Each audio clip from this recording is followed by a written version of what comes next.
Hey there, I'm Chris Hogg, and we are live at Inventures, and we are sitting down to talk about data centers and the growth of our infrastructure and how we power the next AI generation. I'm joined by Nate Glubish, the Minister of Technology and Innovation for the province of Alberta. Minister Glubish, thank you for joining us. Thanks for having me. So, we at Digital Journal, we've covered data centers and the growth quite extensively, but there's still lots of questions we get on the opportunity and why is this a discussion now as AI has grown, the energy needs, the processing needs, the data center needs. It's kind of the next frontier of opportunity. Can you sort of give us an overview of like just the state of data centers? Why is this something that's so important to your government? Yeah, for sure. Well, I think a good place to start is to just recognize that over the last couple of years, AI has really burst onto the mainstream consciousness. ChatGPT was probably the big inflection point there, and the rate of technological advancement in AI over the last 2 years has just stepped it up into high gear. And so I think most folks, if they haven't used an AI tool yet, they know someone who has, so it's becoming much more relevant.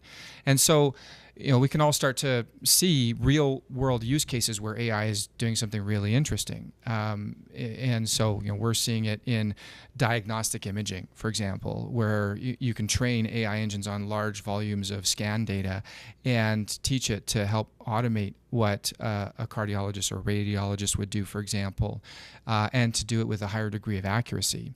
Not to replace those specialists, but to augment them. And so now a specialist can see twice as many patients in a day and give them a diagnosis faster with more accuracy and with more customized treatment.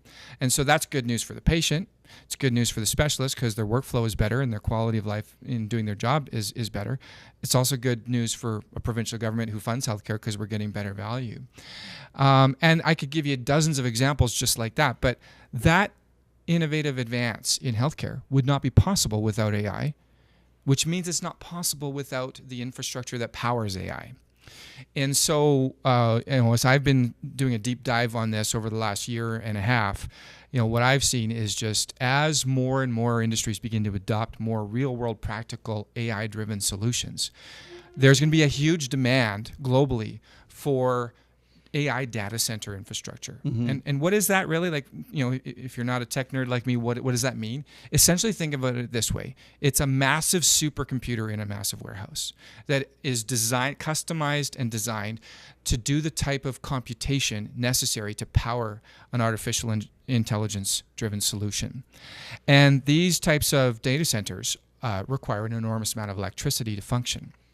And so what we are seeing as a province is that given where the world is going and given how much AI is going to be transforming every industry you can imagine, the AI industry is going to need to build these AI factories, for lack of a better word. Infrastructure, right? It's essentially utility-based infrastructure. Yeah. And think about it this way. It's kind of like the Industrial Revolution from many decades ago. When electricity and steam power were developed, you saw a huge rush of investment into building out power generation infrastructure. And then what you saw was a ripple effect of everybody who needed that electricity wanted to be located close to the power generation.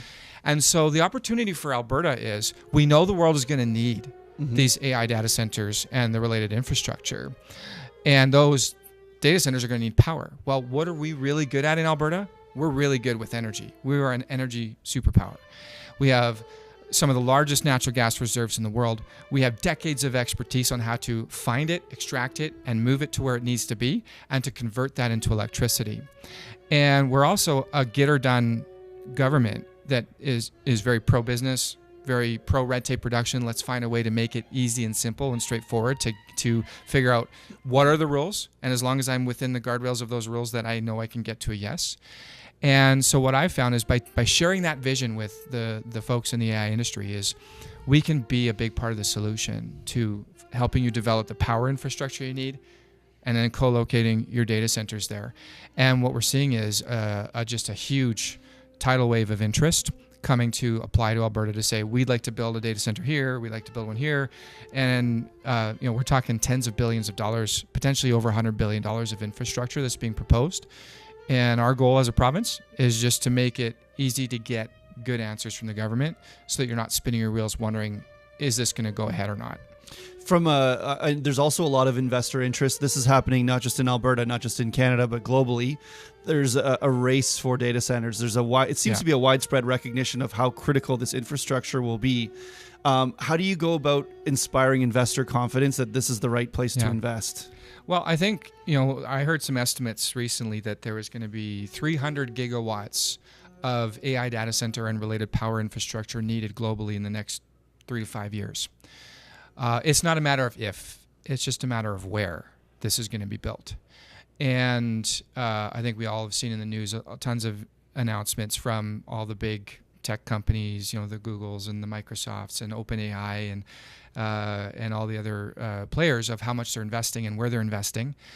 At the end of the day, let me just back it up. 300 gigawatts. What does that mean? The entire grid in Alberta, at of all residential, all industrial, at peak consumption is usually, at our regular consumption rate is usually around 12 gigawatts for the entire province of Alberta. And so you're saying 300 gigawatts is what this industry is going to need over the next 5 years to expand and to meet the global demand. There's no one jurisdiction on earth that can build all of that. There's nobody who can build all that power generation. So what we're telling the world is, you don't need to build it all here, but you do need to build some of it here. And we can help you get it done fast and responsibly. And if we do that well, why is that good for Albertans? It means we're gonna grow our oil and gas sector because we're gonna need more gas. As a government, we've said we want to double oil and gas production, and I think the majority of Albertans support that as a policy goal. And what has been one of the obstacles to doing that? It's hard in Canada to get pipelines built. And we're trying to do that. But in the meantime, if we can create a new domestic demand for that gas, we can now have a much stronger oil and gas exploration and production industry. We can have the transmission industry of more inside of Alberta pipeline infrastructure that we know we can get built. We can have a whole new electricity generation infrastructure and economy. It's essentially a way to take the value of natural gas, add some value to it by turning it into compute, and export it digitally, because nobody can stop us from exporting ones and zeros through fiber. So that's one way that it's good for Albertans. It will generate more royalty revenues, more tax revenues that will help to fund services like healthcare and education.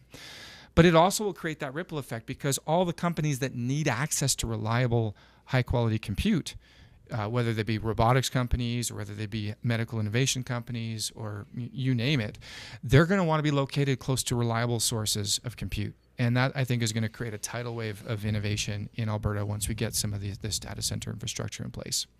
And I know there's been lots of talk on the right circumstances exist in Alberta. The cooler climates can help keep temperatures down because data centers run hot. Yeah. And there's a lot of talk about natural gas. There's just a practical reality of powering these things. The mixture of renewables plus nat gas are just a needed thing, and there's certainly a lot of abundance of that here. We've heard about data centers like Wonder Valley being proposed in the Greenview Industrial Gateway. Where are we in the status of those things? I know they take years to build. They've been years in development. We've chatted with folks up in Grand Prairie and in the gig. Yeah. Where are we at? How close to this is a reality? So the folks in Greenview, they were very forward thinking in saying this region is ideally situated to support significant industrial investment. And at the time, they didn't have in mind data centers. That wasn't the plan originally, because when they started that work, the AI revolution that we're seeing today wasn't really on the horizon. So they've done a lot of work just to prepare generically to be a destination of choice for industrial investment and development. And I think credit to them for thinking ahead. The Wonder Valley proposal has been around for a little less than a year. They're doing a lot of engineering and a lot of work now to try and see if they can make this work. There's a process to follow. I've developed a concierge program in my department that works with them and with every data center proponent in Alberta to help them to understand their regulatory obligations, their consultation obligations. And so, we're certainly trying to help people to move as fast as possible. But we're not also, a key message I want to relay to Albertans is we're not looking to cut any corners either. So if we have Indigenous consultation, that's an obligation, we'll make sure that happens and is done the right way before anything can proceed. If there's water licenses that are needed, we'll make sure that the right consultation and the right engagement has happened before that goes forward. But there's certainly some value we can add by helping to eliminate bottlenecks in regulatory processes so that something doesn't just sit on somebody's desk for a couple of weeks because someone didn't think to look at it. That's some value we can add as a province, and that's what we try to do with the concierge. So, the Wonder Valley project is still in the works. If it's built to its full scale, it'd be huge. But they're not proposing to do everything all at once. They're proposing to do it modular and start with an initial tranche. So we'll work with them, and we'll work with every other project proponent in the province to try and help make it straightforward to get to a positive outcome.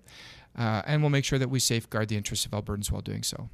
From a timeline perspective, for those who might not track all the steps from 1 to 10, if you put a strategy in place, a data center strategy, your concierge service, as you mentioned, if proposals are out there and that's what the stage where we're at now is consideration, what happens next? What's the next step? Yeah, look, once approvals are there, the next two steps would be building out the power generation, and then the second step is building out the data center itself. The data centers you can build in a year to 18 months, depending on who's building it and depending on the architecture. Power generation typically takes a little bit longer, so that'll be the long lead time. And so a lot of our focus is just on the power generation side.